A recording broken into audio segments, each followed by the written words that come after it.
extraordinarily good audio. But you know what? Here's the thing, man, is it's funny and it's obviously satirical, but the best satire is that which includes mostly grains of truth in it. As is the case with humor in general.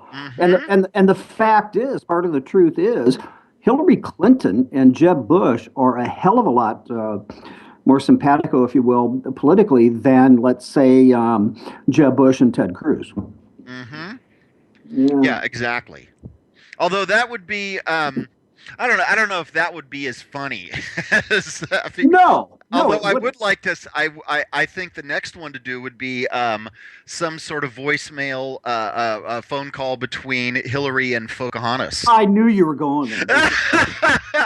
You beat me to it. That's what's awesome about this show sometimes is because we do that a lot. That just sounded kind of weird, but we do. Um, that would be awesome. And whomever it is that impersonates Hillary there has a future. Because to me, and I'm critical of impersonations, I thought that was pretty spot on. Oh Uh, yeah. uh, Right. I do. You know what? Frankly, I don't know if I would recognize Jeb Bush's voice.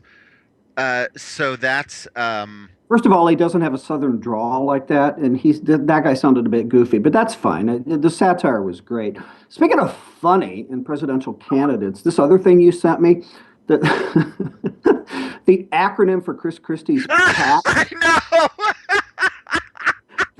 Listen, you sent it, so you go ahead and bust it out. I That is cannot hilarious. even believe that. I mean, when I first saw this thing, oh gosh, I forget where I saw it, and then Twitchy ran a thing about it, and quite honestly, I still don't know if it's not real. I mean, it's we've talked about this before, Mike, where there's this idea that it's impossible nowadays to determine whether something is actually satire, Right?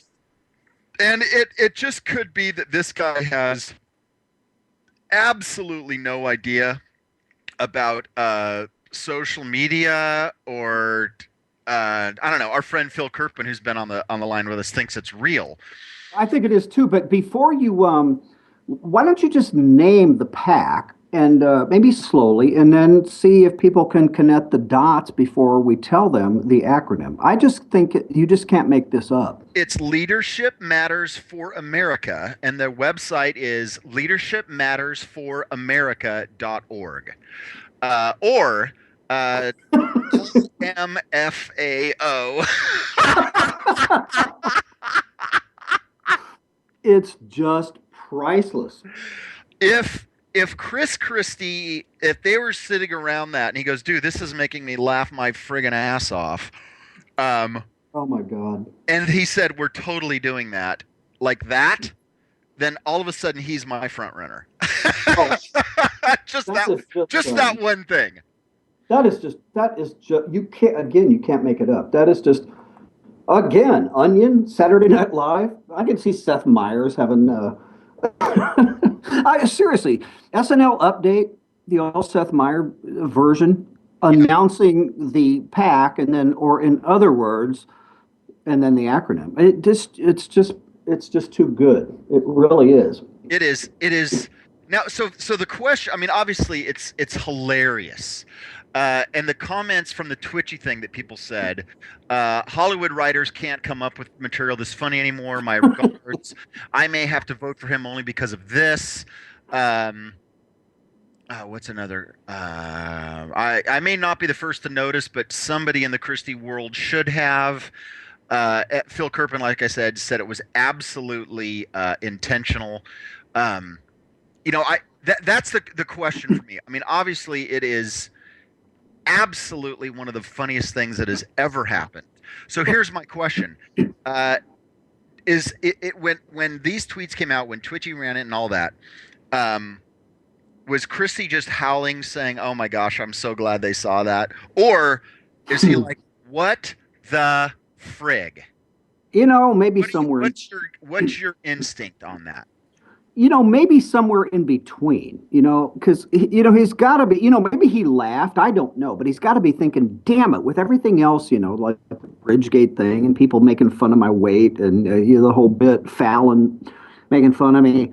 like I don't need this. So I don't know. He could have been somewhere in the middle because I just again I couldn't believe it. I mean, it was just too good to be true. And the last time, and this pales in comparison. Okay, previously, the funniest acronym to have anything to do with a president. This is why the trivia in my brain is sometimes helpful. But Nixon's reelection campaign, all right, the committee to reelect president, and it was CREEP. And of course, Nixon, and many thought Nixon was at least a creep, but that pales in comparison to this. This is just shut down a competition. This can never be bested. Oh my gosh, it is. It is so perfect, and I hope. In fact, while we're sitting here talking, I just Googled a bunch of this. I can't find any comments anywhere from the Christie campaign about this. Yeah, I'm not sure you're going to. Yeah, I don't know about that. I mean, don't you? God, Mike, do you think that there's any possible way that somebody didn't notice that, or is it possible? Well, I think that they obviously did not, because if they, you mean within the campaign when they created the name? Yeah, exactly. No, of course not. I mean, in my opinion, because why would they have, unless they would have said, one guy said, you do know what the acronym is there. No, wait, oh, damn, oh, shit, you're right. But you know what? Nobody's going to figure that out. See, I can't even see that happening. So I don't know. I'm guessing not, which makes it even more hilarious if you think about it. Oh my gosh. See, I don't think so. Not for me, it wouldn't be. Wouldn't be what? It wouldn't be as hilarious if they didn't know. If they did know, that to me is brilliantly hilarious. Well, I could go with that too. I'm just saying the fact that they did this, and well, yeah, either way, I just, I still can't get past it. It's just too good to be true. Yeah. All right. Speaking of presidential politics, we wrap this stuff up before the end of this half hour. So Bobby Jindal, I listen. I've listened to him speak at CPAC. He gave one of his most articulate speeches in terms of articulating conservative policies and ideology, and he was just it wasn't standing ovation after standing ovation, but rousing rounds of applause, one after the other. And of course, it's a dark horse; it's not going to happen.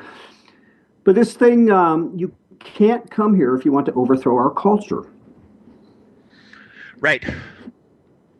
And that's true. And of course, he's speaking of, is he not, Hispanics? I have not read the whole thing, but you and I've talked about this before in terms of people come to this country, people go to Europe, and do they want to become wherever they go? Do people now immigrating illegally from the South, maybe legally from the South, do they want to become Americans? Do they want to assimilate to this country? Or do they want to bring their culture with them? And of course, in the case of Muslims in Europe and everywhere else, they not only want to take their culture with them, they want to impose it on others. Yeah, well, the context of this was the no-go zones in Europe. Okay. That's the context. Yeah. Basically, what he's doing is he's bringing up the old-fashioned idea of assimilation. Yeah, because that's out of style. We don't need that now. Right. And the reality is that the opposite is the case and true.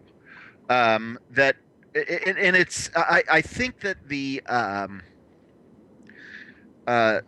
loss of assimilation as a civic value is directly in response to multiculturalism.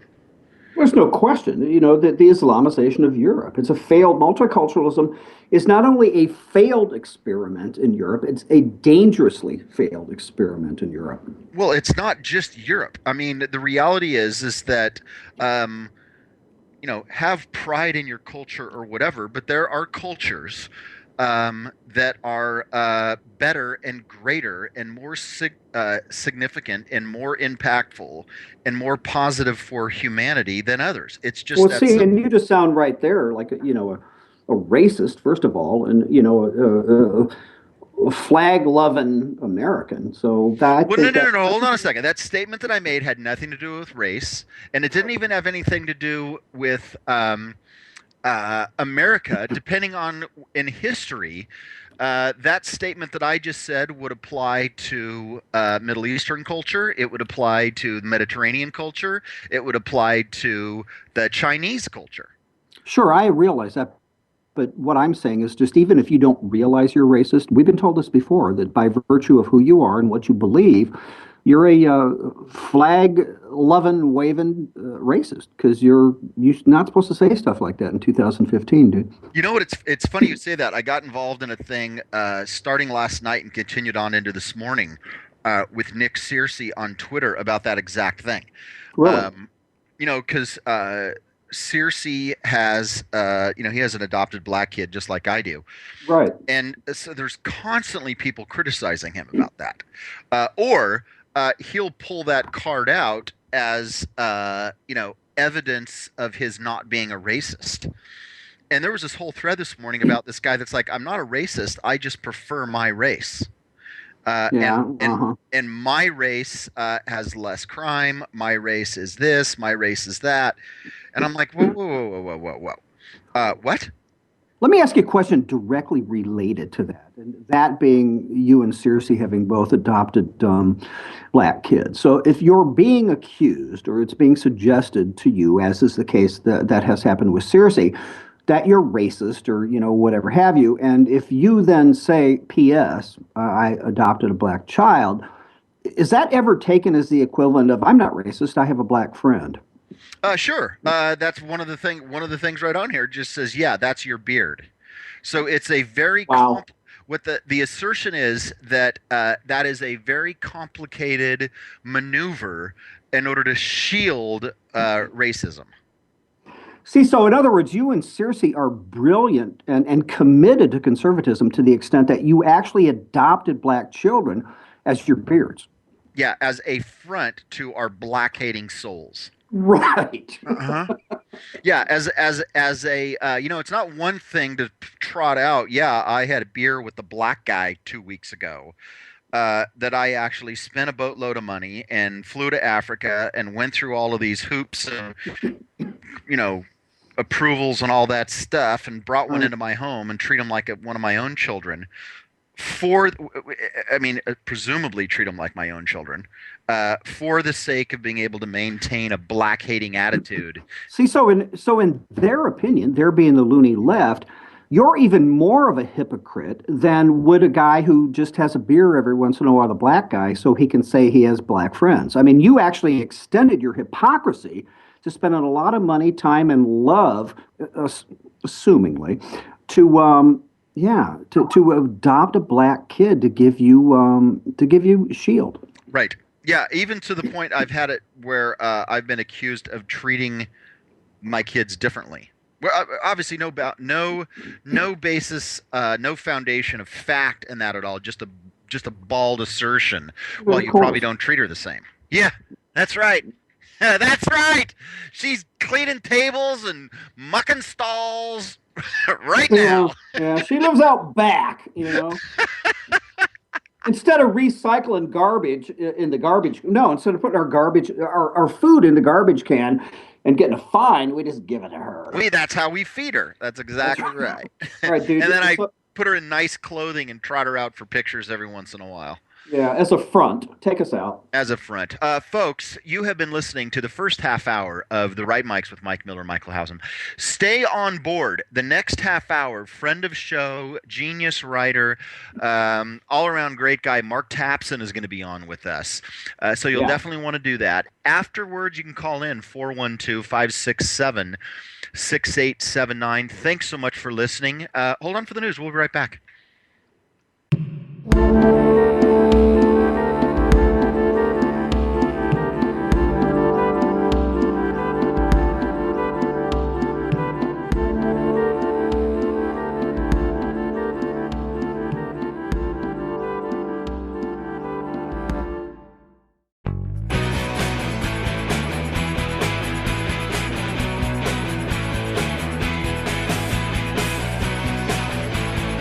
This is Lachlan Marquet.